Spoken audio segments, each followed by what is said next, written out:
pemerintah sadarlah bahwa Indonesia ini bukan negara Islam, tapi kebetulan Indonesia ini 90% rakyatnya beragama Islam.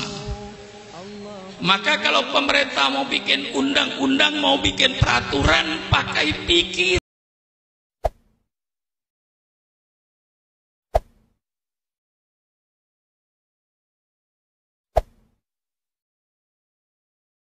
Bismillahirrahmanirrahim. Assalamualaikum warahmatullahi wabarakatuh. Waalaikumsalam warahmatullahi wabarakatuh.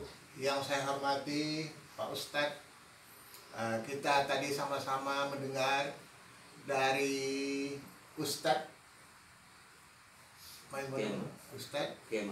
Kiai Mahmud ya, yang membicarakan atau menasihati pemerintah kita ya, baik dari DPR tingkat 1 dan tingkat 2 ya, itu bunyi atau isinya menasihati pemerintah kita untuk membuat suatu undang-undang atau berpikir ya.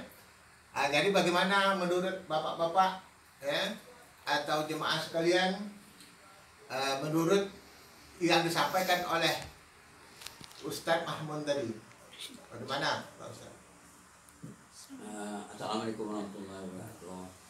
Saya kira kita sudah mewakilkan wakil kita untuk duduk DPR untuk menyampaikan atau membuat suatu pesan-pesan terhadap pemerintah, membuat undang-undang. Itu sudah kita percayai pada mereka. Kalau memang itu sesuai, kita dia saja yang kita bukan Jokowi, bukan siapa-siapa. Siapa yang kita percayakan, itu aja kita tadi style dulu bicaranya. Itu aja sementara. Bagaimana Pak Ustadz Idrus? Apa saya ya, apa yang diucapkan itu benar, tapi cara penyampaian kurang baik terhadap itu. Menyampaikan terlalu baik. Kalau Rasulullah SAW itu kan dilarang, jangan kalau seandainya kau keluar keras kasar orang bubar kan gitu.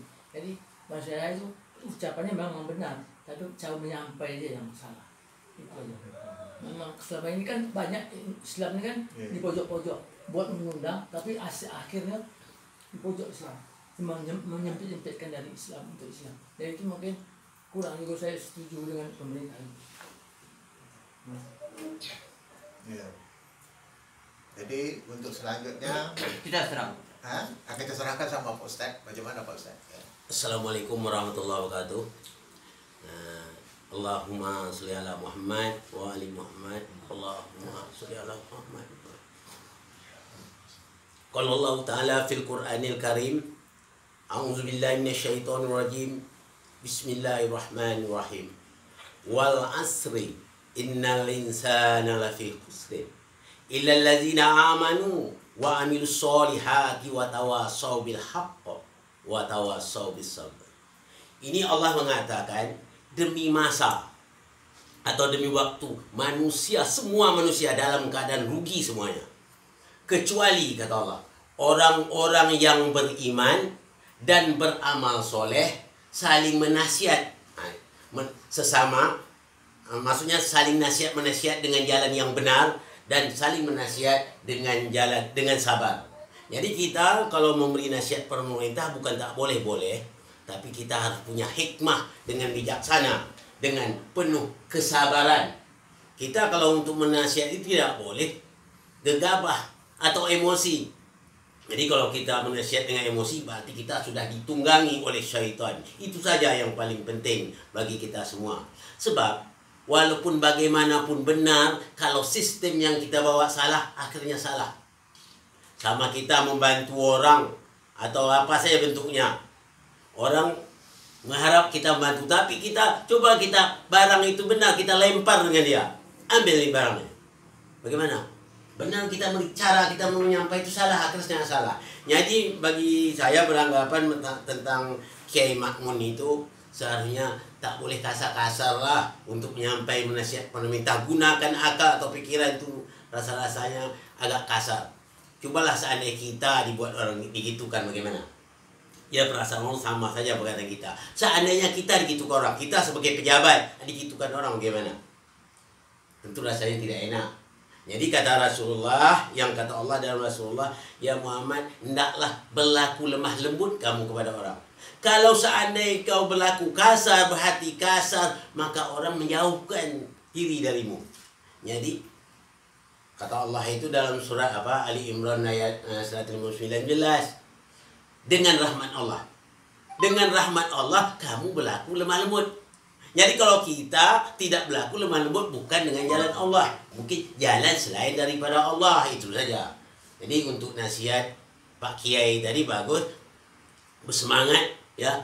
Kata orang semangat 45, tapi kurang tersalur emosinya, itu aja. Perlu Pak Kiai digarisbawahi, emosinya agak ditahan sedikit, agak rem-rem sedikit ya. Kalau dapat kita bisa menguasai hawa nafsu kita. Ya, pikiran kita di atas, hawa nafsu kita di bawah. Sehingga kalau kita menasihat orang tidak seperti kita mau berantem saja. Tadi kan agak keras itu. Jadi kita agak lembutlah sedikit menyampaikan supaya yang berlima itu senang sekali menerima kita.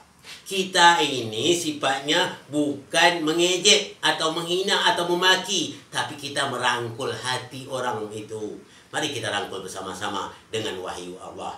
Ini saja yang dapat saya sampaikan pada kesempatan ini. Mohon maaf dari segala kekurangan. Wabillahi taufiq wal hidayah. Assalamualaikum warahmatullahi wabarakatuh.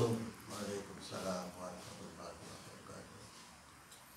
Baiklah, ya kita setelah sama-sama mendengar, ya kan.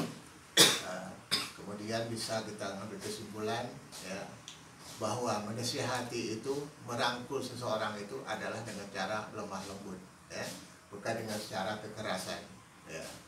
Jadi saya kira cukup sampai di situ. Lebih kurangnya kami mohon maaf dan saya sudah. Assalamualaikum warahmatullahi wabarakatuh. Waalaikumsalam.